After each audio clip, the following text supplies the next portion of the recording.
So, welcome back to another episode of Tapping into Life. I am your host, Brenda Holder, and I am so excited to be here and to share this time with you. This is going to be such an amazing episode. I have this beautiful guest with me today, and the topic that we're going to be covering is how to find your voice in challenging times. And it is going to be a really beautiful takeaway for so many things. So I really invite you to get comfortable, grab a cup of tea, and let's begin tapping back into life and enjoy the episode. So I am so excited to be here with my beautiful guest, Andria Englezos, who is so inspiring. Your story really hit my heart so deeply, and it's such a privilege to have you here sharing space and time and telling your story and being vulnerable. I know that you're going to impact so many lives with just being here tonight and sharing this. So much gratitude and love. Thank you. So, a little bit about my beautiful guest.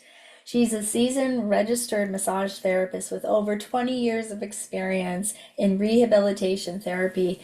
And I'm telling you, she is like a goddess with her hands. So if you're looking for a great massage therapist, this is your girl. After the birth of her son, she had some unfortunate events, and she has now become a huge advocate for mental health and addiction.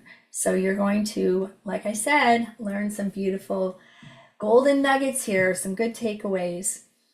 I also want to mention that some of the conversations may be triggering for listeners, and I will provide some warning as we are having these conversations. And it's important to just take the time to take care of yourself. Maybe you need to pause, come back to this at a later time, or just support yourself with some tapping, take a breath, and just be curious and open to hearing. And that I would just welcome you throughout this conversation. We're going to cover some really important topics. And it's just an opportunity, if you notice some emotion coming up in you, how is that feeling? As well as like, what's that about? So just be curious about that and be open to maybe exploring that, maybe do some journaling and see where that sits for you. But it's all, just an opportunity to explore. So, without further ado, I would love to welcome my guest, Andria. Thank you for joining us on Tapping into Life. Thank you for having me. It's my pleasure, but also I am so grateful that you asked me to come and be on Tapping into Life. It is my pleasure, and I know that your story is really going to be so helpful for so many people to hear. And, it takes courage and vulnerability that you are sharing. So that is so impressive and inspiring. So thank you so much. Thank you for having me. So we'd love to hear a little bit more about you. So maybe you can share a bit of your background, where are you in the world? And what part of the world are you in? As well as your astrology. It's always fun to share some of that with the audience. And if there's anything else that you think we'd like to know. Well, you've covered pretty much the most important. I am a registered massage therapist. I've been massaging for over 20 years now. I specialize with deep tissue, sports therapy. I work for a wonderful company called the Center for Physical Health, and we're located in Ajax, Ontario. A little bit of a background on me. My family is from Cyprus, which is a small island in the Mediterranean. Basically, it's like a different dialect of Greek. My parents moved here during the war, the Turkish invasion in, I believe it was 1975. I have a brother and a sister, both very much older, but I come from a very loving family. I have a 5-year-old boy, which he's one of the reasons why we're here today, or why I am here today. I think that's pretty much it. unless you have any more questions. No, that's beautiful. Absolutely perfect. So, I always like to ask this question to all my guests is what does tapping into life mean for you? So, tapping into life for me is basically trying to find who I am, who I'm meant to be, and my purpose basically here in the world. Over the last year and a bit, I've noticed a huge transformation in who I am today as opposed to who I was over a year ago. And unfortunately, it's a person that I don't like. And it took a lot of self reflecting. Oh, what's the word I'm looking for? Character development. Like I realized that I wasn't a good person, prior to everything that had happened, as opposed to who I am today. I was very much in my pride. I was very much in my ego. I always had to have the best of everything. I mean, not to say that I wasn't a good person to other people, but I just feel like, a lot of my past doesn't reflect who I am today, especially after experiencing all these traumatic events over the last 5 years. I love your definition. I find it always interesting how people, perceive how we're kind of tapping back into ourselves because that's what this is about, right? It's about connecting to our mind, body, and soul. And it takes a lot of courage. I actually just did an episode on forgiveness of self, and that has been like a big kind of like woo, moment of learning. I have to forgive myself before I can really forgive others. But I was kind of doing it the other way around. And I love how you're noticing and sort of being like this inquiry that I had to do this self reflection and really look at how I was showing up, and that is not who I am anymore. I want to ask, what have you done to let go of the past, Andrea? So my past will always be a part of who I am today, because ultimately, if I didn't go and if I didn't experience all these traumatic events, it would not have led me down the path that I'm basically ultimately on right now. What has helped me is basically surrendering to God, to Jesus, my Lord and Savior. He has worked miracles in my life, in terms of addiction, in terms of mental health, depression, anxiety. He basically delivered me from all of these afflictions. And I have not felt more at peace since I decided to surrender. Um, yeah, that's pretty much what got me into the path that I'm in today. And like you said, forgiving yourself is definitely key. Now, I acknowledge that my situation wasn't necessarily something that I wanted to happen. It unfortunately happened, and for a lot of people, these type of events do generally happen, but it's how you try and overcome these situations. And it does seem like there's no way out. When you're in it, it feels like you're stuck. There's no way out. But I can promise you, with every fiber of my being, that there is always a way out. And everything has a way of working itself for the better. Yes, I couldn't agree with you more. And I think too, it may tie into what you're talking about is that we really have to have faith and trust in ourselves and also in something higher than ourselves, right? And I know when I was dealing with my own health challenges, and it was all like on a physical level, I didn't notice my mental health at the time, but I had no faith in anything. I actually was just kind of existing and caught up in the go, go, go, kind of trying to take care. I was actually working in mental health. And what I find interesting is that we will keep doing what we know, even if it's harmful, right? It's like these repetitive loops of continual habits that are not serving us. And I want to just point out the key piece that you said here is surrender. And I remember when I first heard this word, I was like, oh yeah, I can totally do that. I can totally surrender. And then I'd be like, why does this keep showing up? Like, what the heck is going on? Well, you haven't fully surrendered, girl. You haven't fully surrendered. And it's been a process of learning. And I think that, if the listeners are hearing this and they might be like, oh, yeah, like I'm still stuck on, it's like, great. If you can recognize where you're stuck, that's a good starting place. It's like an awareness of like, okay, I need to figure out what is this about? And I'm sort of like encouraging you to stick with it. So as we're talking about these different things, it might really hit home for you. I noticed that was for me. I thought I would just kind of fix this one little area and I'd be good to go and everything would be taken care of. But in actual fact, we're like an onion, so we're just kind of covering a layer at a time, right? And I started to realize, oh my gosh, like I'm just getting on the surface of surrendering. And I didn't realize that the more I surrender to a higher power, whatever that higher power is, the universe, God, you are going to be looked after. Like you said, I loved how you mentioned miracles. And I, was like, wait a second, how are these things happening?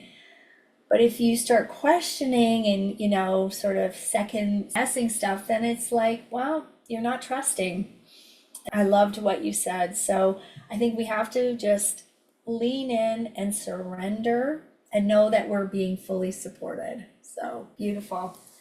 I'm going to lead us into the next part, which is you're going to share a little bit of your story with us around when did you notice something wasn't feeling right. And I'm just going to let our listeners know that if they want to maybe pause and come back, trigger warning for the listeners, just take care of yourself, come back if you need, you need a break. I would love to hear from you, Andrea, on when did you notice that things were not working out so well for you? Well, I had my son in 2019, but prior to him being born, one of my friends, her sister, had an 8-month-old baby that unfortunately and tragically passed away to SIDS. I had to experience going to this funeral and, seeing this little baby in a tiny little casket. It just completely destroys you and breaks your heart. That happened years prior to me getting pregnant and having my son. However, that thought always played in the back of my mind, especially like when I was pregnant. I had to physically go buy a fetal Doppler to hear my son's heartbeat every single day, multiple times a day, just to make sure that he was healthy and he was thriving and I wasn't having a miscarriage. And that thought always played in my head. You got to be careful with everything that you do because, at any point in time, there's a chance that you may miscarry. That being said, I gave birth about 2.5 weeks early. So I was about 37.5 weeks. My pregnancy in general was amazing. I had no issues with pregnancy, no morning sickness, nothing. Like it was a breeze to go through. When I went into the hospital, once my water broke, I was in labor for about 21 hours, but I wasn't progressing. I walked in with 1 centimeter. 21 hours later, I was still 1 centimeter, and they tried everything. They tried to induce me. They tried the oxytocin. Nothing was working. The final straw was when the doctor came in to check me to see if I was dilated. I started hemorrhaging. So right away, they're like, okay, we can't wait any longer. We need to have an emergency C-section and get the baby out because the baby's in distress. No problem. Like even the C-section was amazing. It went very well, no issues with it. About 3.5 months later, I didn't sleep for basically 3.5 months. So from the moment my son was born to this exact day, 3.5 months later, I had to spend every waking moment staring at my son, making sure that he was breathing, making sure that he was okay. Even when other people would come and relieve me to, try and go and get some rest, I couldn't rest. I couldn't sleep, knowing that, my son was in someone else's hands. Are they watching him? Are they keeping their eyes on it? Is he breathing? Like these thoughts keep, running through my head. Now, everybody knows that when you are sleep deprived, it can cause a lot of health issues. And in my case, it definitely triggered a lot of issues to follow. So one day I was perfectly fine with my son. In the morning, all the way through the afternoon, I was playing with him. I was singing to him. Everything was great. And then I had to change his diaper in the afternoon. And when I went to put him on the changing table, he started fussing around. And this thought popped into my head: why don't you effing die already? That just randomly came into my head. I stopped instantly because I couldn't believe that thought even came into my mind, because that's totally like out of left field. I love this baby. This baby was my life. I spent every waking moment, taking care of this baby. Why did this thought come into my head? And the guilt of having that thought, I became riddled with anxiety. It literally scared me to the core, because it wasn't just a thought. Like, I felt it. It was almost like I felt that's what I wanted at that point in time, which it wasn't. That's unfortunately how intrusive thoughts start working their way in. I ended up getting my son changed, dressed, and then I went and I handed him over to his father.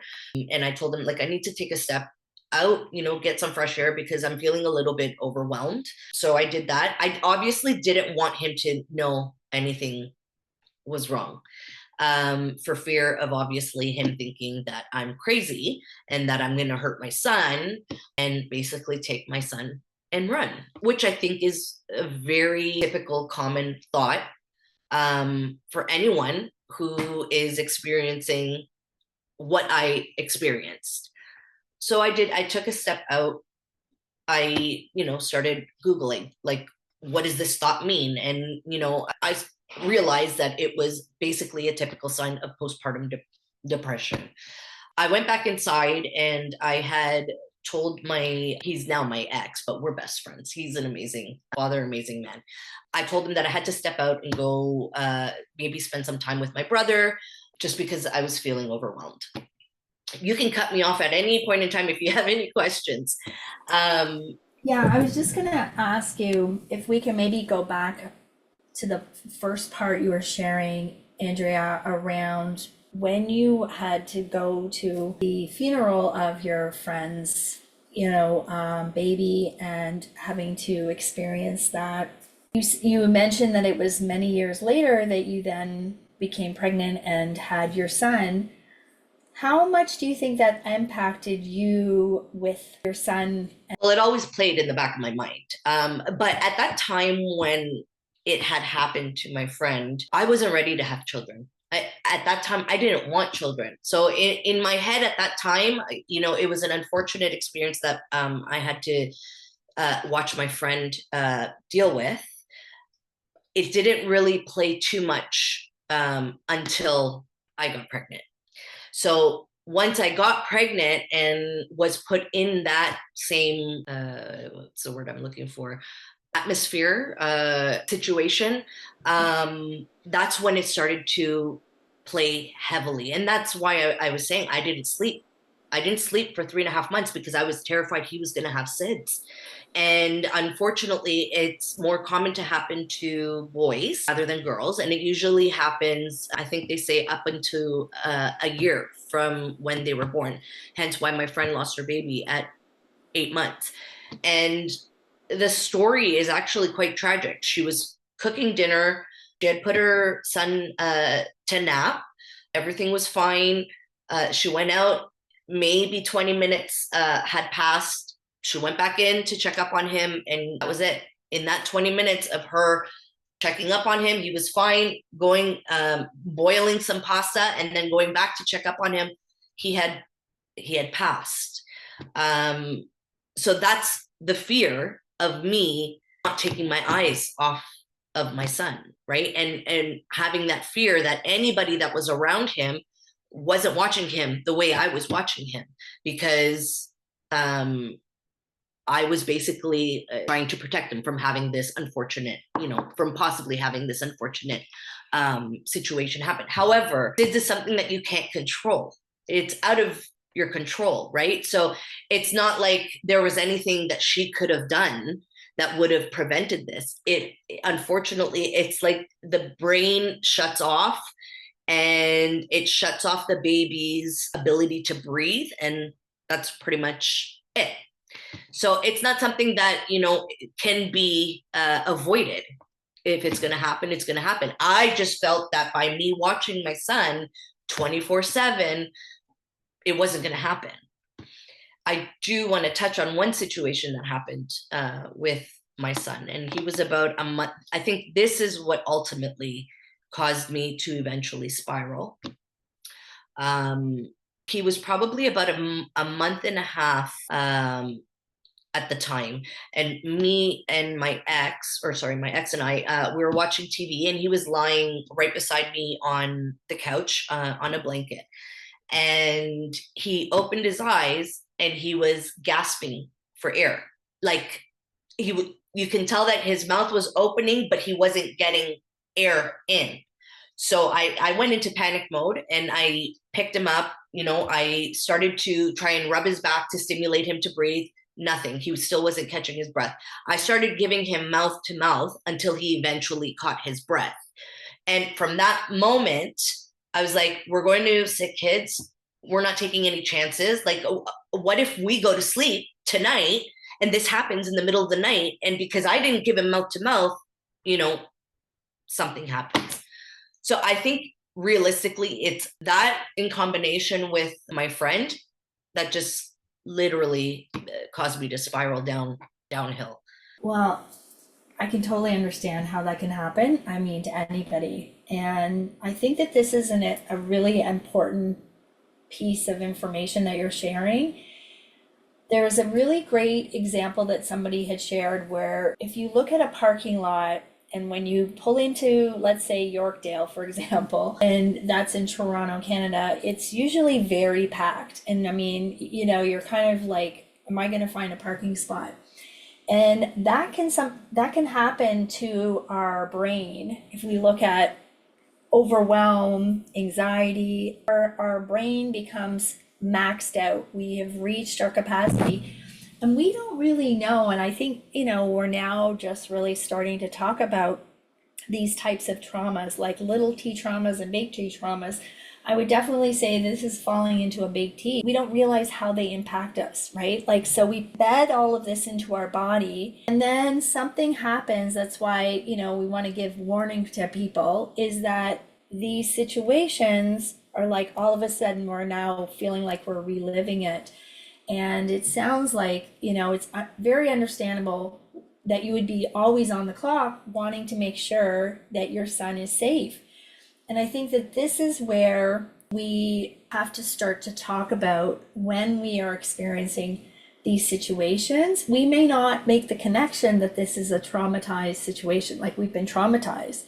But I think that we need to start to share a conversation about how it's feeling and like releasing, like surrendering, going back to what you're saying about surrendering these emotions, because if we don't, then we're pushing it down. We're shoving this stuff down. And I mean, like you said, you weren't even thinking about having children. And then it starts showing up. And sometimes, I know I'm totally guilty of this, I don't always connect the dots. It's not until after I've had the situation happen where I'm like, oh my gosh, I see now how I ended up in this position. And I think too, I know you're gonna share with us more about the postpartum, is that, then having that experience with your 1 year or 1 month, old son, where his breathing is a concern. I know I had an issue with my son, and you're like petrified. You go into, fight or flight, like this is life or death. So it's understandable that that would heighten things. So then, how do you're not even thinking about your own sleep? Yet that's something we're supposed to do, right? We're supposed to take care of ourselves first so we can take care of these little beings. And that gets like thrown out the window. Like, are you kidding me? We're not like, how do I do that? And I think that is a very important piece of information that people need to start, especially women. We need to start asking for help when we're not sleeping, when we are like feeling like we need to be on the clock 24/7. Would you agree, Andrea, that that's a red flag? Like, is that a sign we should be starting to pay attention to? Oh, absolutely. And it's funny because I treat a lot of women who are going through their first, second, third trimester of pregnancy, and the most, or even like their husbands. I treat their husbands who have their wives that are pregnant, and I always now, obviously, after experiencing everything, I make it a point to tell them, you make sure she gets sleep. Even to the woman, you need to get sleep. I don't care, even if it's a couple of hours, you get somebody to come and take care of the baby while you go and you rest. You don't get proper sleep, you don't rest, your brain is constantly working overtime. And then it just becomes you're like a zombie. Like it just, nothing works anymore, right? So sleep is the most important thing, and I can't stress it enough to anybody out there, whether you're pregnant, whether you're not. Sleep is very, very important to your health, to the functionality of your brain, your body. It's how your body, heals itself ultimately. So if you're not getting any of that, imagine everything starts to shut down. Nothing starts to work properly. And if this is not going to work properly, this is the biggest thing that you want to always make sure is working properly. And if that goes, then you're going to spiral down into what ultimately I unfortunately went through. Yes, 100%. I think that's a really important piece that you've emphasized is the sleeping, and that something that was explained to me is like our brain is like a computer. And when we get overwhelmed, which is when we're exhausted, how can you not be? I know I remember as a mom, my husband working shift work, I'm working full time, two little ones. I mean, and I don't do well without a lot of sleep. So everybody's different in their like range of sleep for sure. But what I noticed is that my fuse was short. I'd be like, rah, like just want to like scream and yell. And I would definitely have some negative thoughts coming in. And, then I would be like, I don't even know how to keep doing this. And what happens is our brain goes offline.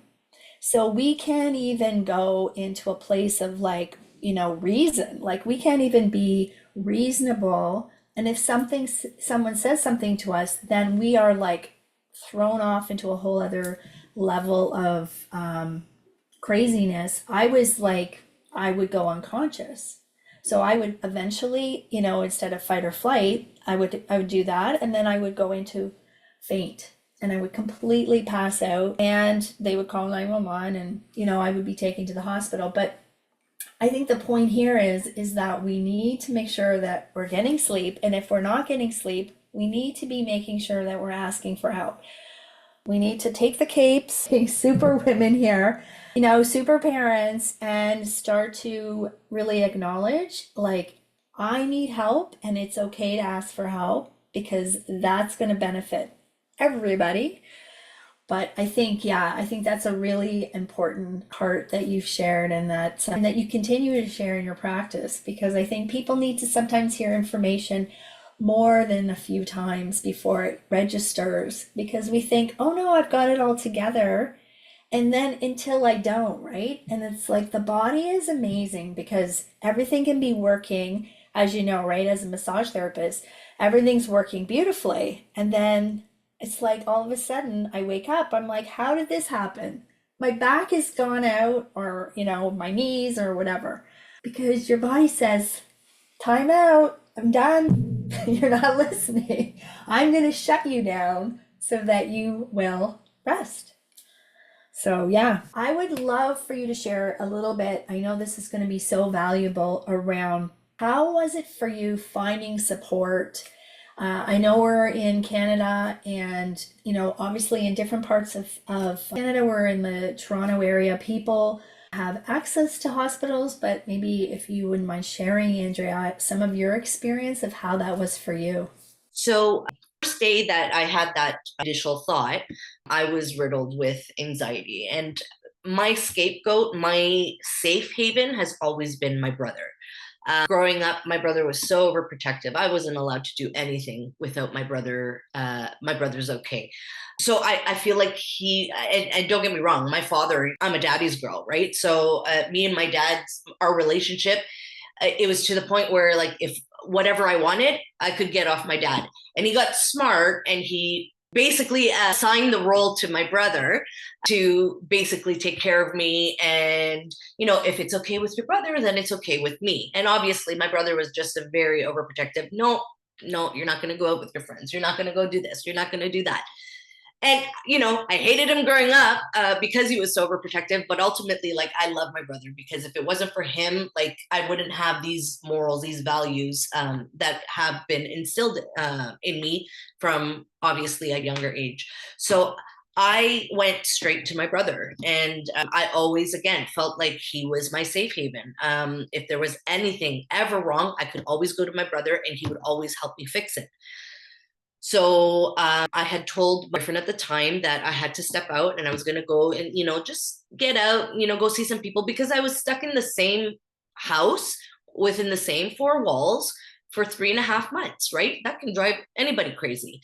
So I got in my car, and the entire time I was going in my car, this thought kept replaying in my mind. Like, and the anxiety started to become debilitating, to the point where, like, I would literally, like, stiffen. I couldn't move. It was almost like I would go into, like, this rigor mortis, right?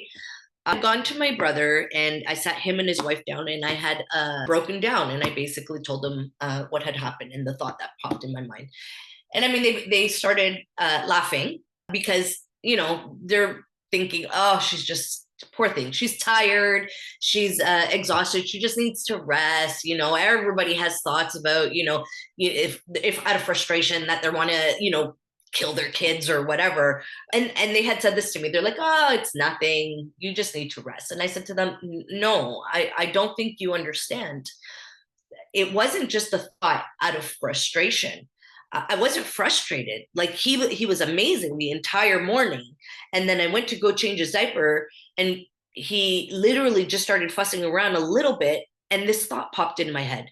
What kind of a person has this thought about their baby?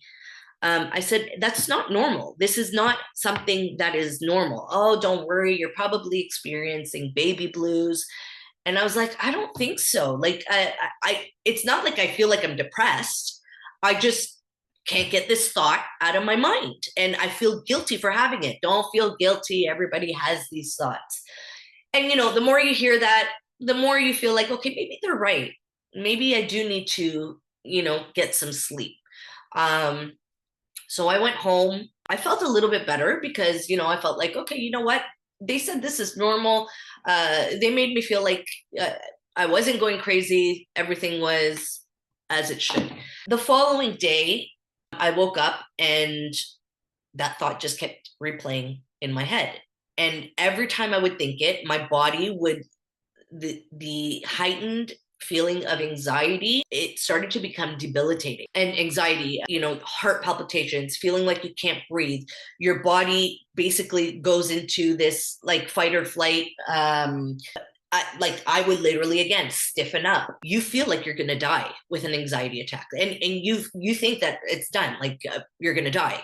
So I was going through that all day, and then as the days would progress, the thoughts were starting to come in way more frequently, and way more intrusive, and way more, what's the word I'm looking for? crazy. I don't know if that makes sense. I'm just wondering, is it like the thoughts were becoming more descriptive in terms of how these different, thoughts should be played out?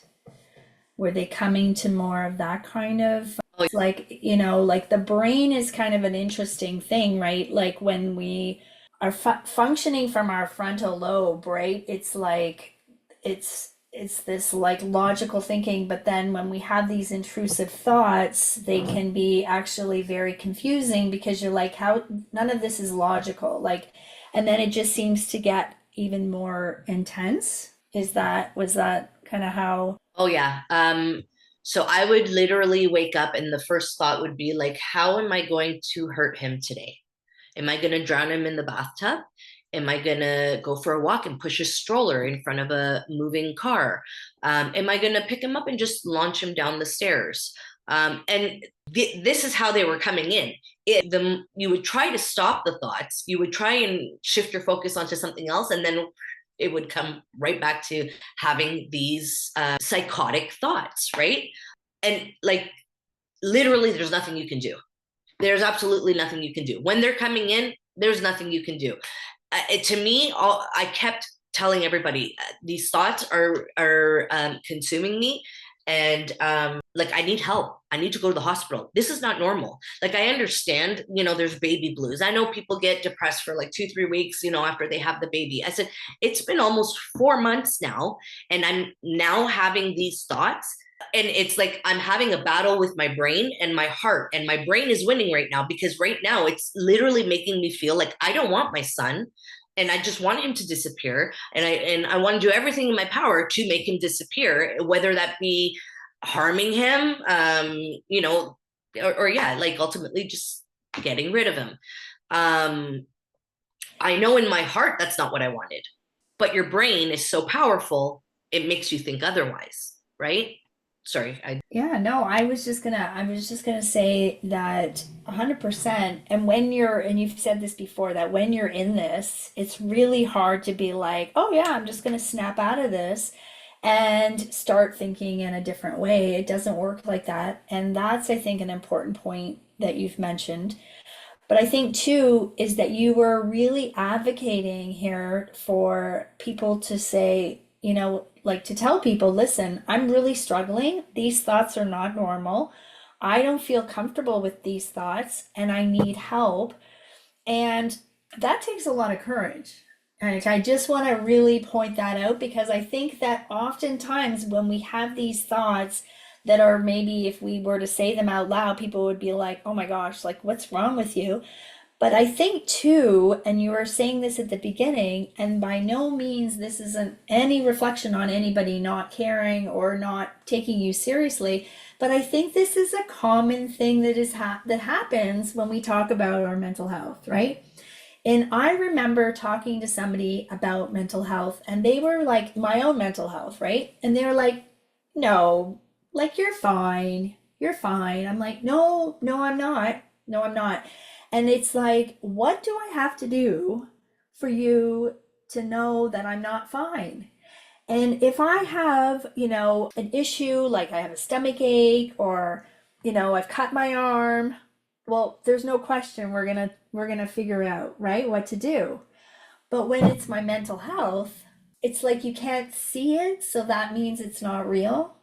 Just want to really emphasize this for the listeners is that it's not okay if people are not understanding us. It's no one's fault, but that we need to still keep, having these conversations because when somebody says these thoughts are not okay, I'm not okay with these thoughts, then we need to say, okay, I got you.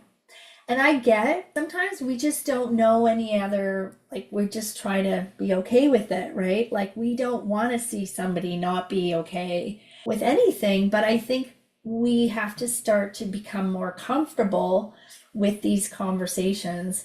And I don't know if you've been watching the Olympics, but I really love that they were talking about mental health because they said athletes are starting to say, I need a timeout. I need to take a break because of the pressure and there's lots of things. But there was so much pressure beforehand to even, you couldn't even say that. You couldn't even have that conversation. So I would like to say we're moving forward, but I feel like we still need to have more of these conversations. So it's really enriching, and thank you again, Andrea, that we're doing this, because I think people will give up, right? It's like, okay, they're not, I'm not crazy. They say I'm not crazy. And then, there's been so many situations where the results are not, they don't end well. They have finally, like they finally just like had a breaking point, and you kept going to get what you needed. So maybe you can share a little more with us. Thank you. So I knew, again, like I was saying earlier, it was a battle between my brain and my heart. My heart knew that I loved my son with every fiber of my being, but my brain was trying to basically trick me and tell me, no, you don't love him. Just get rid of him. Look, like, look, yeah, you're not sleeping. You can't go out. You can't enjoy your life anymore. This is what the brain makes you think. And the problem is with me, I know from obviously studying anatomy and physiology that sometimes the brain is so powerful that it will actually trigger you to act on these thoughts. And that was terrifying to me because every time I would go and say, like, please take me to the hospital, I can't be around my son. Like, I can't be around him. I would get the brush off.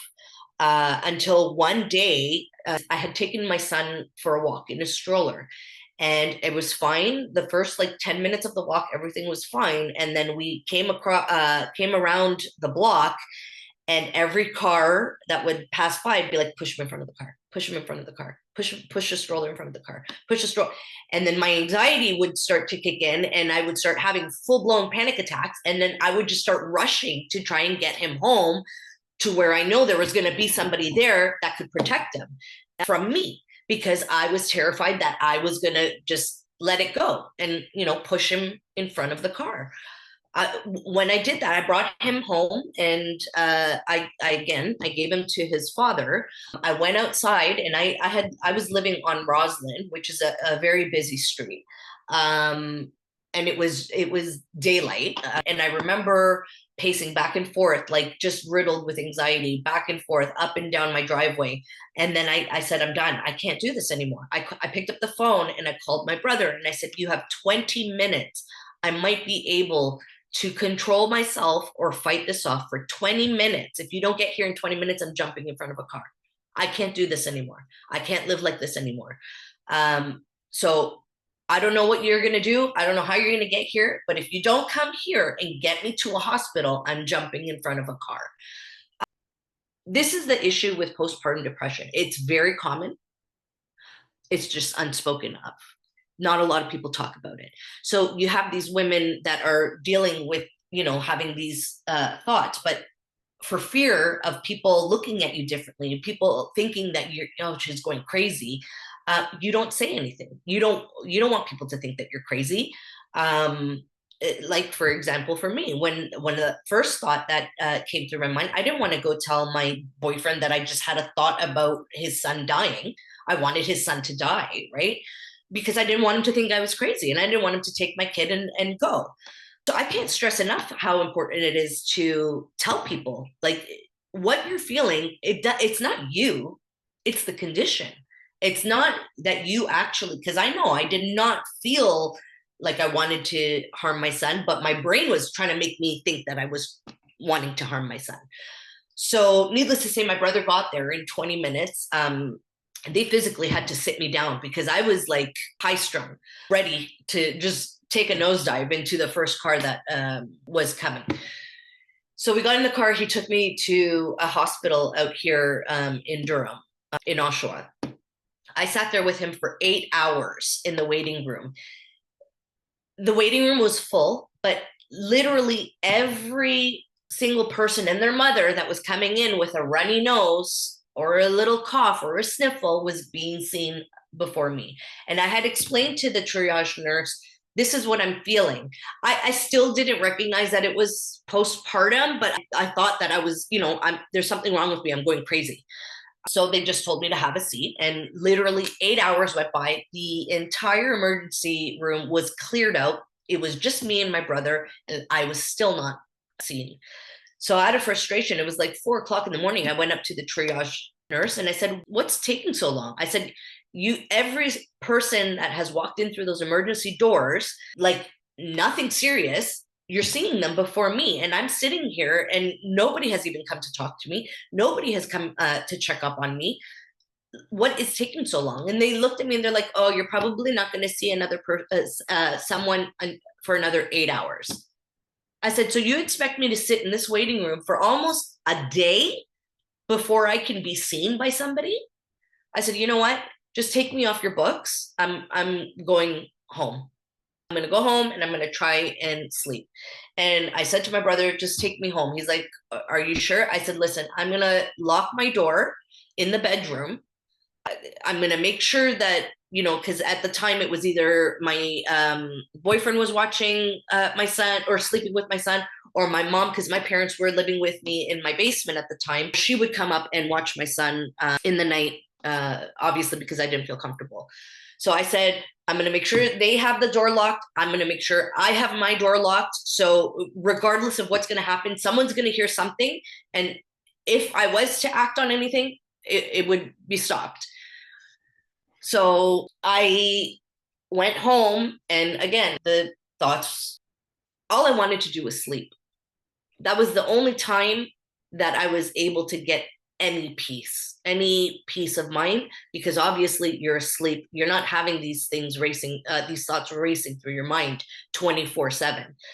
It was like the only time that I was kind of like in control of these thoughts. But the moment my eyes would open, they would start coming in.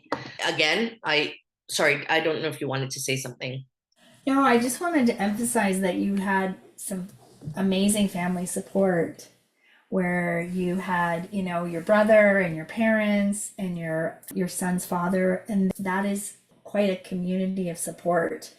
You talked a lot about your brother, but it sounds like a lot of your family were very instrumental in you getting the care and, just being with you to help you through this, really difficult time. I think that is so huge, and yet so many of us don't have the family support to really manage, especially postpartum depression. And especially if you're a single mom and you're trying to manage this on your own. I'm wondering, just to sidetrack for a second in tying into what you have experienced, is there anything you would recommend for somebody that's going through this and they don't have the strong family network? What should they do? Reach out to anybody, a friend, a coworker. I think the moment you actually sit there and explain to somebody, "This is what I'm thinking and this is what's happening," you know, uh, the compassion, most people should have that compassion in them to want to help somebody who is desperately seeking help, basically. Because I'm not going to sit there and make this type of story up. I'm not going to sit there and, just so somebody can have pity on me or feel bad for me. If somebody was to come up to me and say, "This is what I'm experiencing, can you please help me?" 100% I'm going to help you. I don't even care who you are. I don't even know who you are. Of course I'm going to help you. Just reach out to anybody. Reach out to your family doctor. Just keep basically pushing. The hospitals, anybody, just anybody. I think anybody at this could be helpful in a situation like this. There's nothing worse than, feeling like you're alone. And ultimately most people feel like they're alone, and especially for like single mothers, they want to come off as, I can do everything on my own. I don't need a man. I have my son and I can take care of my son all by myself. um, but that's not the case. Everybody needs help regardless. You could be the richest person in the world and have access to everything, or you could be the poorest person in the world and have no access to anything. Everybody is going to need help at some point in their life, and you would want to be that person who's going to help them. That's pretty much all I can say on that, is just keep pushing.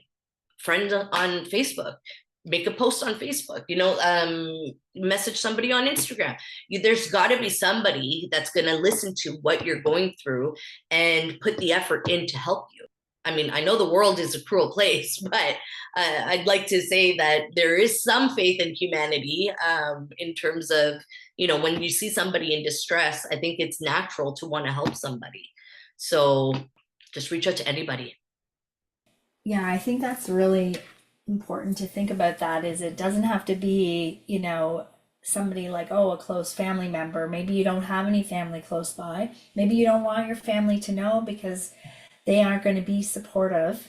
But I think too, one of the things that, you were talking about is that we need to have these conversations. We need to start talking about this and we need to let people know that we are struggling and it's okay to know that we don't have to have it all together. I found that really hard to be able to ask for help, and it got to the point where it was like impossible. We shouldn't have to get to that place, but I think sometimes it depends on what messages we've received, what we witnessed, from our moms or grandmothers, generationally.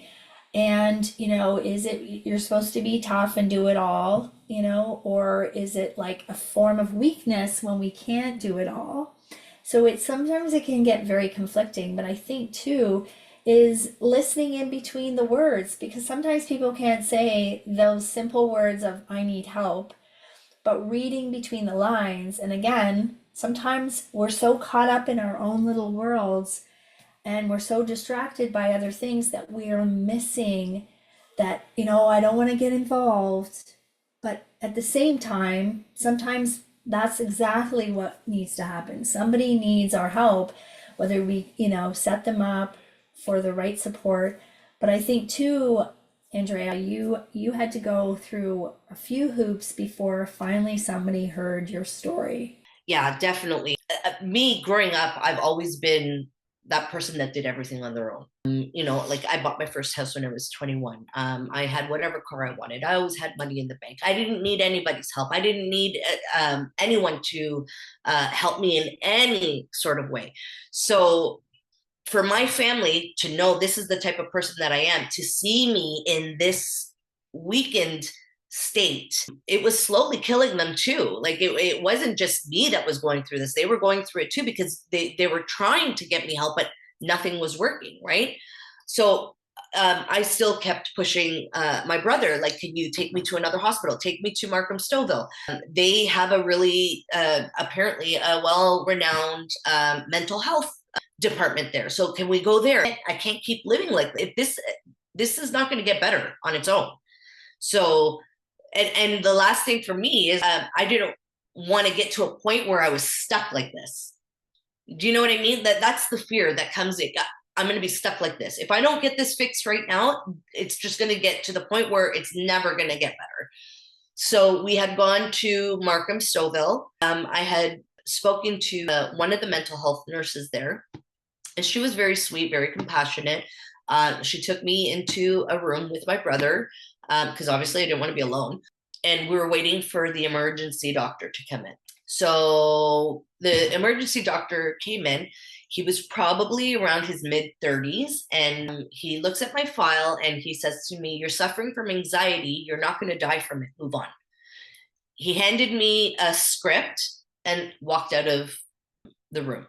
And I was so dumbfounded because I was like, I didn't even say anything to him. I couldn't even say anything to him. He just walked in. "You're suffering from anxiety. You're not going to die from it. Move on with your life." And this goes back to what you were saying.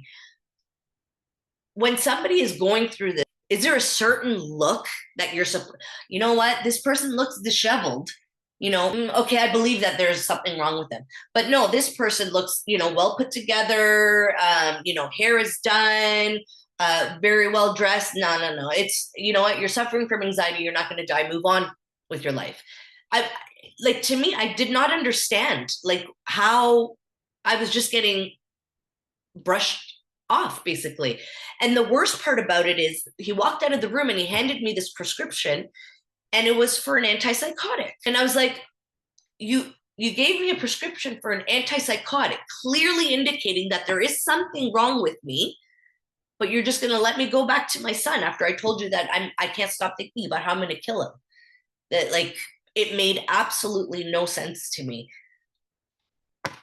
I told my brother, I said to my brother, you cannot take me home. I don't care where you take me. Do not take me home. I can't be in the vicinity of my house.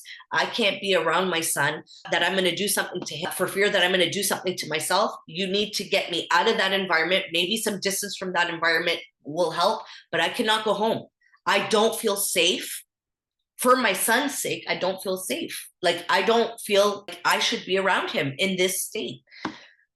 So we ended up going to my sister's house, who lives downtown Toronto. Sorry, prior to this, just so you understand how, like, the brain works. I had gone to my brother's house, and my entire family came up there for, like, an intervention. To see what they could do to help me. Maybe, if you went up to the cottage for a few days and you were in that environment, you'd relax, you get as much sleep as you want, maybe it'll trigger your brain to start working normally again. So I remember I had my son. I wouldn't go anywhere by myself with him. I always made sure somebody was with me, for fear that I was going to actually act out on any of these thoughts. So I remember I had to feed him. I was breastfeeding at the time. And I said to my sister, can you please come with me? I don't want to be alone with him. Just, sit in the room, talk to me while I'm breastfeeding him. So, I was breastfeeding my son, and, she's talking to me, and then, we're having a normal conversation. Then all of a sudden, throw him across the room, just launch him across the room, against the wall, launch him across the room. And I started stiffening up, and I said to my sister, take the baby, get him out of here, take him out of my arms and get him out of the room. I can't be here with him. Take him and go out. So she grabbed my son right away and she took him out. After that, I was like, I can't be around him. This is not normal. I should not have these feelings. And if I don't get proper help, so I went down to my sister's. I stayed with her. She was downtown Toronto. I had filled out this antipsychotic, because I was like, at this point, I just want anything to just shut my brain off and make me sleep.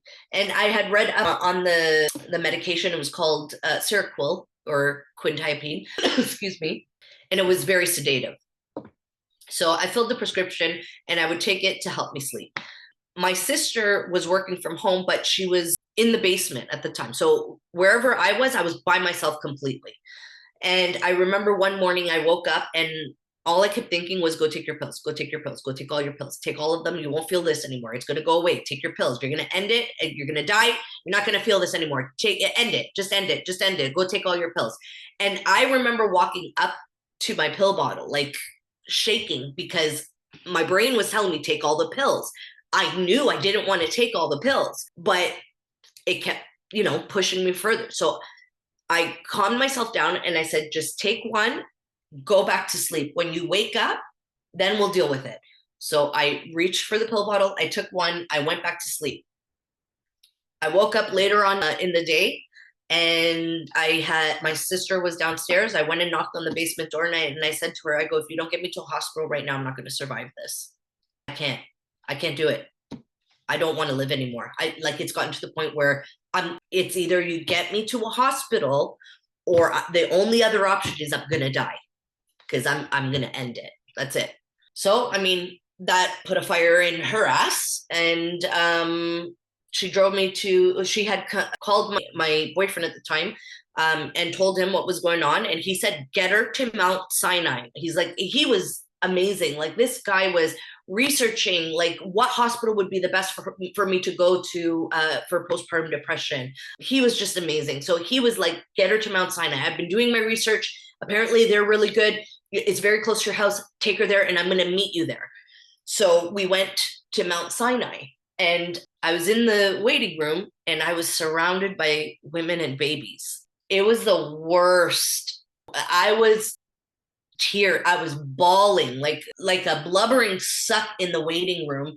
because all I kept hearing was babies crying or, them talking. And then I'm picturing, me and my son, like it was just a horrible, horrible experience. But one of the nurses, I guess, was watching me. And she called me up to the desk and she goes, "Honey, are you okay?" And I said, I don't think I'm okay.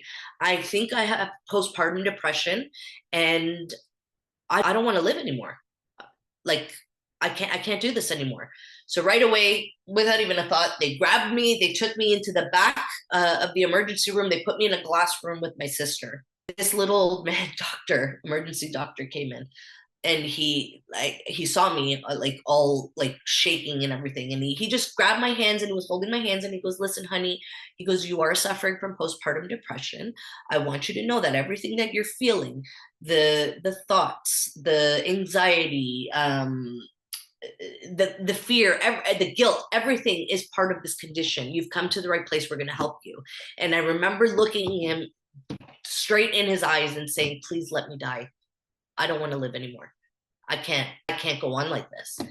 And I can see this little old man's eyes start to fill up with water because, he's probably thinking this poor woman, in the early 30s is experiencing this and wants to die. And she's a new mother.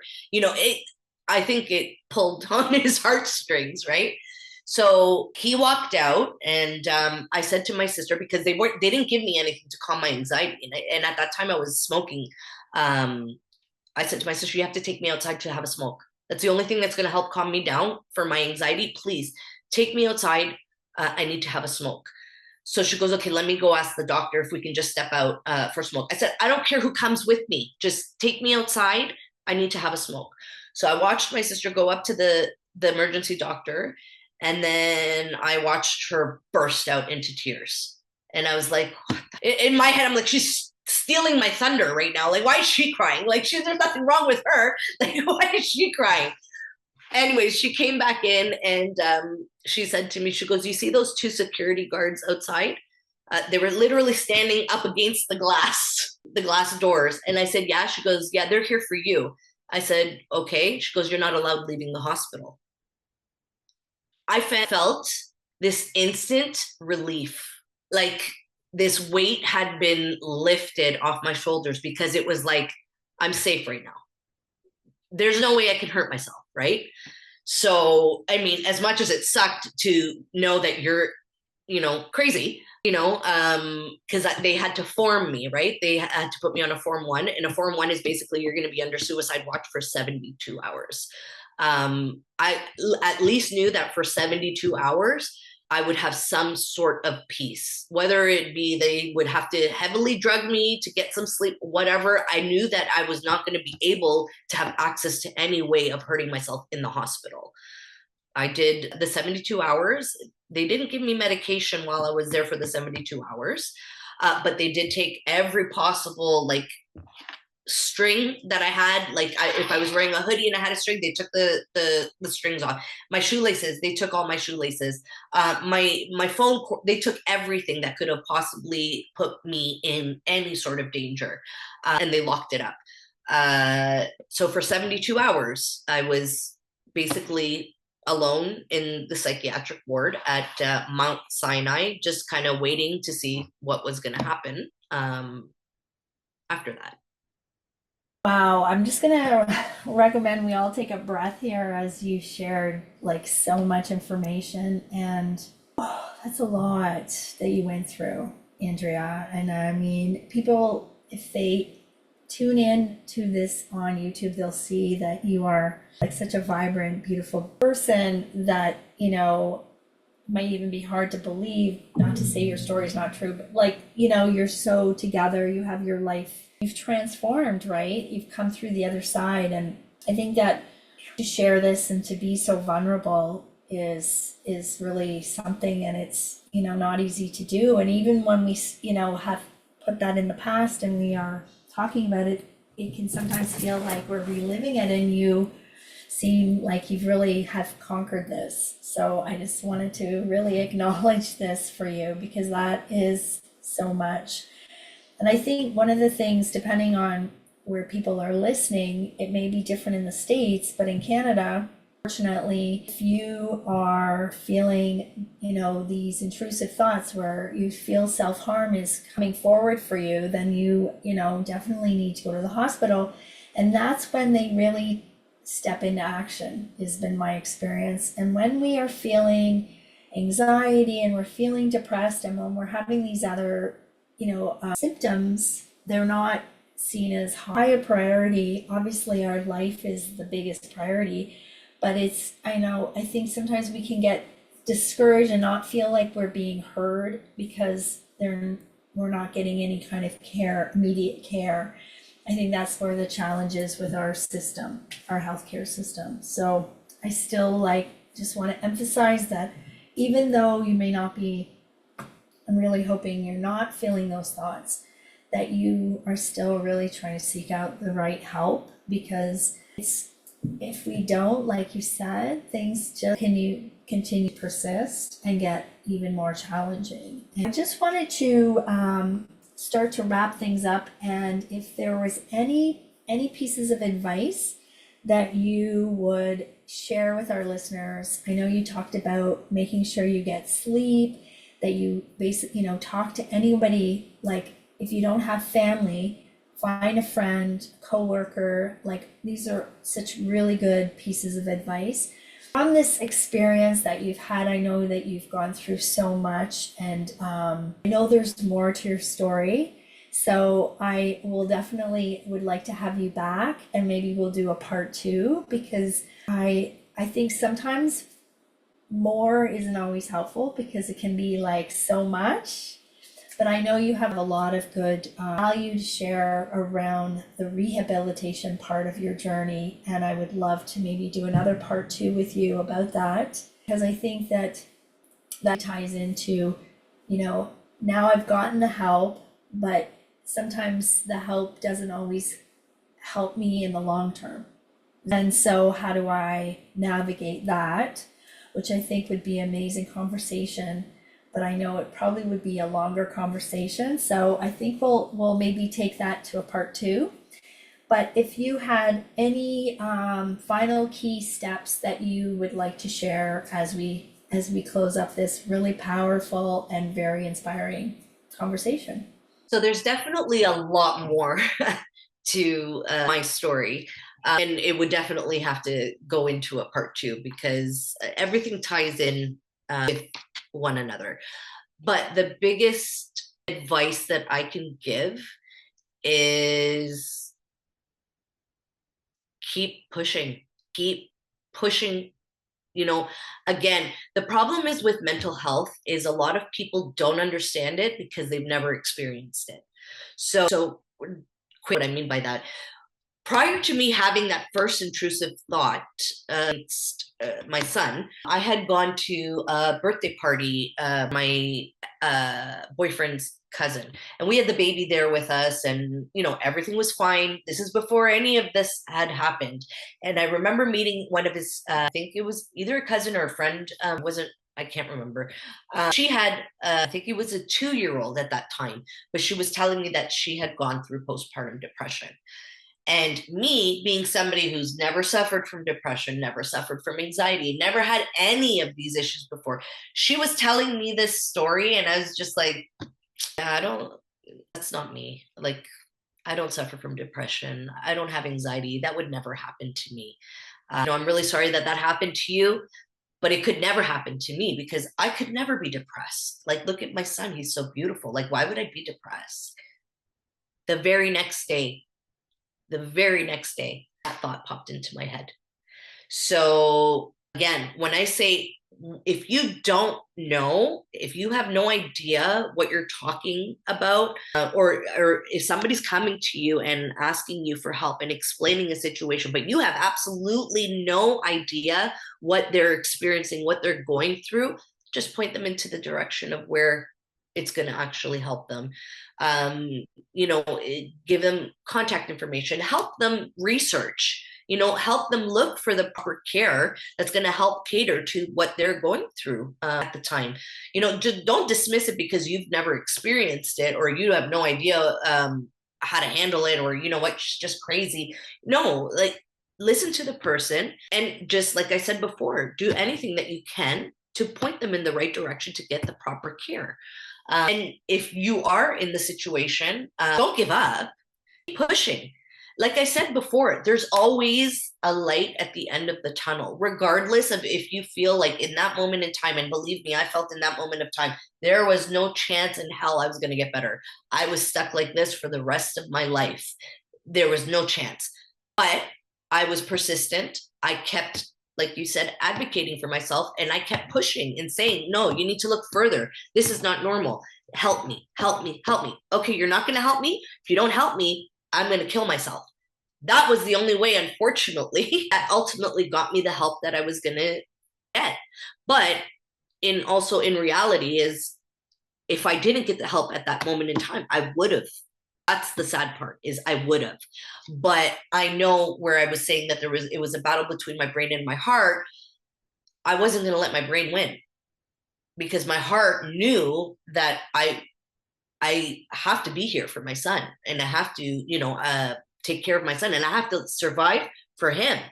Ultimately, like, he was, as much as this may seem like it was because of him, he saved my life ultimately, right? Because he's the reason I was pushing to get help, and pushing to be heard and get the proper care so that I could be a better mother to him, right?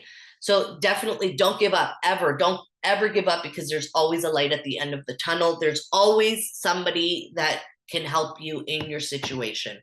Speak your truth, whatever you're feeling. Who cares what people think about you? Who cares if somebody thinks you're crazy or whatever? Doesn't matter. Ultimately, you're a human being, and you deserve a chance at, health, living a good life, a happy life. Just keep pushing. That's ultimately what. Don't give up. Sorry, I ramble. I ramble a lot. No, not at all. I mean, you're speaking from your truth and your passion. You've lived this experience, and it's understandable that you want people to not, go down the same rabbit hole. And I think too, not everyone's going to have intrusive thoughts. There's lots of other symptoms, where you're dealing with physical symptoms, right? You're having, like yourself, you were dealing with sleep issues, digestion, like just the way your body is healing. You're struggling with nausea. Like, there's lots of other symptoms. It isn't always about the intrusive thoughts, but we can't forget about those intrusive thoughts. And so it's important that we look at the whole package. We reach out for help. We will include support services that are local in the show notes. Where can people find you, Andria? Where are some good places to find you? I'm on Instagram, and I do have a TikTok where I try to share my journey in order to help others. You can include my email address if somebody wants to reach out to me through email. Again, I am for a wonderful company called the Center for Physical Health. Sometimes people want to talk. The only way that they can talk to you is, if they come in for a treatment. So, I mean, I'm a very open person. I'm an open book. I talk my clients. I have a very good relationship with them. They share a lot of their experiences with me, and I'm like an ear, and if I can help somebody going through what I went through, I can help save a life from my personal experience, then what I had gone through over the last 5 years was worth it. And not a lot of people will say that, but ultimately it would be worth it if I could save somebody through what I've experienced. So any which way, LinkedIn, I'm on everything. Just me. We will put all of your great contact information in the show notes so people can reach out to you. And yeah, I mean, there's a lot to be said when somebody has walked the walk, not just done the talk. So you are definitely that person. And I cannot thank you enough, Andria, for taking the time to join this community and tap into life with us and share your journey. So much love and gratitude to you. Thank you again. Thank you for having me. It's a pleasure.